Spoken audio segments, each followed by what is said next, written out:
और दोस्तों आज हम ये तो अद्वैतवाद आदि शंकराचार्य का था और विशिष्ट अद्वैतवाद जो रामानुजाचार्य का था।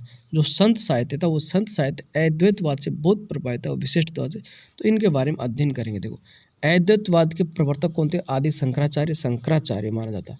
प्रच्छन्न बोध है, इनके एक रचना का नाम है मोहमुद्गर।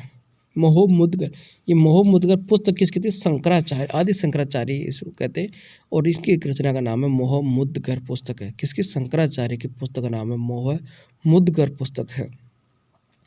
शंकराचार्य का समय लगभग 9वीं सदी रहा। कौन सी सदी रहा? यानी इसका समय 9वीं सदी रहा। शंकराचार्य का समय रहा था 9वीं सदी। इनकी पुस्तक का नाम है मोहमुद्गर शंकराचार्य की। इनका एक संप्रदाय और है, इनका संप्रदाय स्मृति स्मार्त संप्रदाय भी है। अद्वैतवाद है, इनका अलावा एक संप्रदाय और इनका, उन्हें कहते हैं स्मृति या स्मार्त संप्रदाय। किसका? आदि शंकराचार्य का समय 9वीं सदी है और इनकी पुस्तक का नाम है मोहमुद्गर पुस्तक है।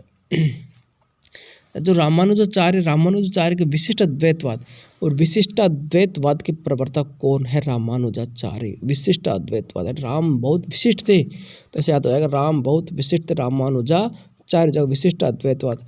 और रामानुजाचार्य का समय था 12वीं सदी। 9वीं सदी तो शंकराचार्य का था, 12वीं सदी रामानुजाचार्य का समय था। और रामानुजाचार्य ने कौन सा संप्रदाय? श्री संप्रदाय कहलाए। जबकि आदि शंकराचार्य का संप्रदाय स्मार्त संप्रदाय, स्मृति संप्रदाय का कहते हैं। जबकि रामानुजाचार्य का संप्रदाय को श्री संप्रदाय कहते हैं। अद्वैतवादी दर्शन के अनुसार क्या कहते हैं? अद्वैतवादी के अनुसार क्या? अद्वैतवादी दर्शन के अनुसार ईश्वर केवल निर्गुण, निराकार, अरूप और अगोचर है। जो अद्वैतवादी है, जो आदि शंकराचार्य है, उसके अनुसार जो ईश्वर है, जो भगवान है, वो क्या है? वो निर्गुण है, वो निराकार, उसका कोई आकार नहीं है, वो निर्गुण, कोई अरूप है, उसका कोई रूप नहीं, वो अगोचर है, उसका कोई दिखाई नहीं, कहीं घूमता नहीं है।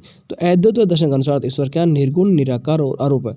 जबकि विशिष्ट अद्वैतवादी जो रामानुजाचार्य का जो था, उस दर्शन के अनुसार ईश्वर निर्गुण और सगुण है। उसके अनुसार निर्गुण भी है और सगुण है। ये ईश्वर के संदर्भ में अंतर है। देख क्या अंतर है कि अद्वैतवादी क्या कहते हैं कि ईश्वर निर्गुण है, निराकार है, अरूप है और अगोचर, ये तो कहते हैं अद्वैतवादी। जबकि जो विशिष्ट अद्वैत और रामानुजाचार्य का सिद्धांत था, उसके अनुसार ईश्वर निर्गुण भी है और सगुण भी है। निर्गुण और सगुण दोनों मानते हैं विशिष्ट अद्वैत। एक अंतर थी ये इनमें दोनों की बातों में। दूसरा अंतर क्या है कि अद्वैतवादी लोग हैं, अद्वैतवाद के अनुसार जीवात्मा और परमात्मा में परस्पर अभेदत्व है। क्या कहते हैं कि अद्वैतवाद आदि शंकराचार्य का था अद्वैतवाद, वो अद्वैतवाद के अनुसार तो जीवात्मा और जो परमात्मा होती है, जीवात्मा और परमात्मा दोनों में क्या? परस्पर क्या? अभेदत्व है। जो भेद दिखाता है उसका कारण माया है, और जो भेद अभेदत्व, इसमें कोई भेद नहीं है जीवात्मा। यदि कोई भेद दिखाता जीवात्मा परमात्मा में, तो उसका कारण क्या है? माया है। इस दर्शन के अनुसार जीवात्मा परमात्मा का ही एक अंश। क्या कहते हैं? अभेदत्व मतलब यह जीवात्मा और परमात्मा में कोई भेद नहीं, यानी जीवात्मा है जो परमात्मा का एक अंश मानता। कौन? अद्वैतवाद। जीवात्मा की अलग से कोई सत्ता नहीं होती। ये कह रहा है कि जीवात्मा कोई अलग से नहीं होती है, बल्कि परमात्मा का एक अंश है, केवल सत्ता परमात्मा की है। जबकि विशिष्ट अद्वैत, अब आगे ये आ गया तो हो गया अद्वैतवाद के अनुसार। जबकि विशिष्ट अद्वैतवाद के अनुसार केवल ब्रह्मा ही एक मात्र सत्य नहीं है। विशिष्ट अद्वैत क्या कहता है कि केवल ब्रह्मा ही एक मात्र सत्य नहीं है, जीव की सत्ता भी वैसी होती है जैसे परमात्मा की भांति। क्या कहते हैं कि केवल ब्रह्मा ही सत्य, जीव भी उसी प्रकार, जीव की सत्ता भी उस वैसी होती है जैसे परमात्मा की भांति। जीवात्मा भी अमल है, सतेज और अविनाशी होती है, यानी अमर होती है। ये कह रहा है कि परमात्मा की भांति जीवात्मा भी अमर है, सतेज और अविनाशी, और किसका कभी नाश नहीं होता। जीवात्मा और परमात्मा में स्पष्ट भेद है। ये आत्मा के संदर्भ में अंतर दोनों का। देखो, आत्मा के संदर्भ में क्या अंतर है कि जो अद्वैतवादी है वो तो आत्मा को परमात्मा का एक अंश मानता है, इसमें कोई अंतर नहीं मानता है।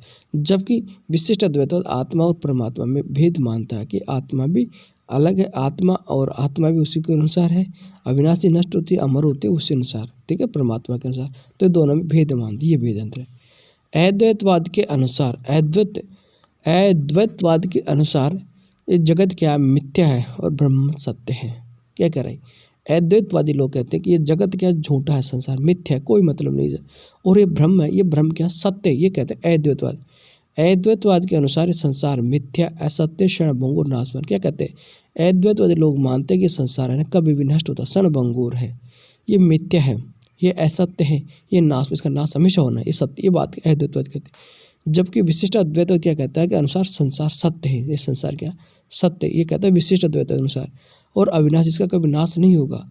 देखो थोड़ा सा अंतर, संसार के बारे में क्या अंतर है कि वो तो अद्वैतवादी को अविनाश, इसको विनाश नाशवान मानता है कि कभी भी इसका नाश हो सकता है, झूठा मानता है, असत्य मानता है, क्षणभंगुर मानता है। जबकि विशिष्ट अद्वैतवाद के अनुसार संसार सत्य है और अविनाश, संसार हमेशा सत्य है और हमेशा चलता रहेगा, संसार का विनाश नहीं होगा, ये कहता है विशिष्ट अद्वैतवाद। अद्वैतवाद में माया का नकारात्मक चित्रण हुआ है, अद्वैतवाद में माया का नकारात्मक चित्रण हुआ है, जबकि विशिष्ट अद्वैतवाद में माया का नकारात्मक सकारात्मक दोनों ही रूप मिलता है। देखो अद्वैतवाद वो क्या कहते हैं, उनके अद्वैतवाद कहते हैं कि माया के अनुसार ही, माया के अनुसार जो ये आत्मा और परमात्मा जो भेद करते हैं वो माया करती है, ये कहते हैं अद्वैतवाद कहते हैं। तो अद्वैतवादी क्या कहते हैं, माया का क्या कौन सा रूप मानता है, नकारात्मक चित्रण करता है माया का। जबकि विशिष्ट अद्वैत कहते हैं माया का नकारात्मक रूप भी है और सकारात्मक दोनों ही रूप मिलते हैं, ये विशिष्ट अद्वैतवाद में। अद्वैतवाद में माया केवल नकारात्मक और इसमें दोनों नकारात्मक सकारात्मक दोनों ही। अद्वैतवाद दर्शन का प्रभाव सर्वाधिक प्रभाव संत या संतों की ज्ञान मार्ग शाखा पर पड़ा है। क्या कहते हैं कि अद्वैतवाद जो दर्शन है उस दर्शन का जो सर्वाधिक प्रभाव किस पर पड़ा, संतों की ज्ञान मार्ग शाखा पर पड़ा। जो अपन ज्ञान निर्गुण उसमें ज्ञान मार्ग शाखा, संत लोग ज्ञान मार्ग शाखा के, उन संतों पर अद्वैतवाद का सर्वाधिक प्रभाव पड़ता है। जबकि विशिष्ट अद्वैतवाद सर्वाधिक प्रभाव सुपयोगी प्रेम मार्ग शाखा पर पड़ा। दोनों है, दोनों बात निर्गुण की, निर्गुण में ज्ञान मार्ग शाखा, प्रेम मार्ग शाखा। जो ज्ञान मार्ग शाखा के जो संत लोग उस पर तो अद्वैतवाद आदि शंकराचार्य बात तक प्रभाव पड़ता है, और रामानुचार्य श्री रामानुचार्य जो विशिष्ट अद्वैत उसका प्रभाव सूफी काव्य पर पड़ता है, यानी प्रेम मार्ग पर पड़ता है। कबीरदास की यह पंक्ति अद्वैतवाद के प्रभाव को लिए हुए है। कबीरदास ये पंक्ति है कि जल में कुंभ कुंभ में जल, जल में कुंभ में जल, भीतर बाहर पानी, फूटा कुंभ जल ही समाना, ये तथ्य कहो ज्ञानी। ये पंक्ति किसके, कबीरदास की, और इससे अद्वैतवाद की बात मिलती है। पानी ही ते हिम गया विलाप, और जो कोई था सोई भया, अब कुछ कहा न जा। ये पंक्ति कबीरदास की है। संतों की प्रणय भावना भारतीय है। संतों की कौन सी भावना, प्रणय भावना भारतीय है। संत साहित्य के रहस्यवाद में आत्मा स्त्री के रूपक में तथा परमात्मा पुरुष के रूपक में मिलता है। क्या कह रहा है कि संतों की प्रणय भावना भारतीय है। क्या कह रहा है कि संतों की प्रणय भावना भारतीय है। संत साहित्य के रहस्यवाद में आत्मा स्त्री के रूपक में तथा परमात्मा पुरुष के रूपक में मिलता है। सूफी साहित्य की भावना अप्रणय भारतीय है, यह फारसी है। इसमें परमात्मा स्त्री तथा आत्मा पुरुष के रूप में मिलती है। सूफी साहित्य की भावना अप्रणय भारतीय है, यह फारसी है। इसमें परमात्मा स्त्री है तथा आत्मा पुरुष के रूप में मिलती है। संत साहित्य में साधनात्मक रहस्यवाद ज़्यादा है, भावनात्मक रहस्यवाद कम या गौण है। जबकि सूफी साहित्य में भावनात्मक ज़्यादा होती है। क्या करा कि संत साहित्य में साधनात्मक रहस्यवाद ज़्यादा है, भावनात्मक रहस्यवाद कम है संत साहित्य में, जबकि सूफी साहित्य में भावनात्मक ज़्यादा होती है।